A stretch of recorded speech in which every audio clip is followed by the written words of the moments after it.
रात जिसने दुनिया बदल दी। मक्का की रातें खामोश थीं, सितारे आसमान में चमक रहे थे और शहर से कुछ दूरी पर एक गुफा थी, गारे हिरा, जहां एक व्यक्ति दुनिया के शोर से दूर अपने रब की तलाश में बैठा था। वह थे मोहम्मद सल्लल्लाहु अलैहि वसल्लम, जिनका दिल शिर्क, जुल्म और नाइंसाफी को स्वीकार नहीं करता था। रमजान का महीना था, खामोशी गहरी थी और दिल अल्लाह की तरफ झुका हुआ था। अचानक उस खामोश गुफा में एक असाधारण रोशनी फैल गई। दिल कांप उठा, फिजा बदल गई। एक महान हस्ती सामने आई। ये हजरत जिब्रील अलैहिस्सलाम थे। उन्होंने मजबूत और रौबदार आवाज में कहा, इकरा, पढ़ो। नबी सल्लल्लाहु अलैहि वसल्लम घबरा गए और विनम्रता से बोले, मैं पढ़ा हुआ नहीं हूं। फरिश्ते ने फिर कहा, इकरा, और फिर तीसरी बार वही हुक्म, इकरा। फिर वे शब्द नाजिल हुए जो कयामत तक जिंदा रहेंगे।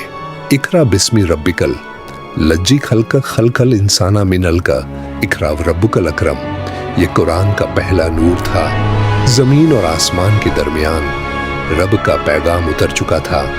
नबी सल्लल्लाहु अलैहि वसल्लम का शरीर कांप रहा था।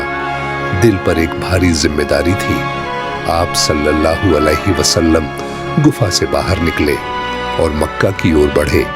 जुबान पर बस एक पुकार थी, जम्मिलुनी, जम्मिलुनी, मुझे ओढ़ा दो, मुझे ओढ़ा दो।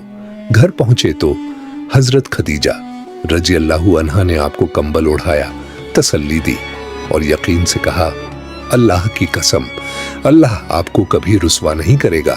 आप रिश्तों को जोड़ते हैं, सच बोलते हैं और कमजोरों का साथ देते हैं।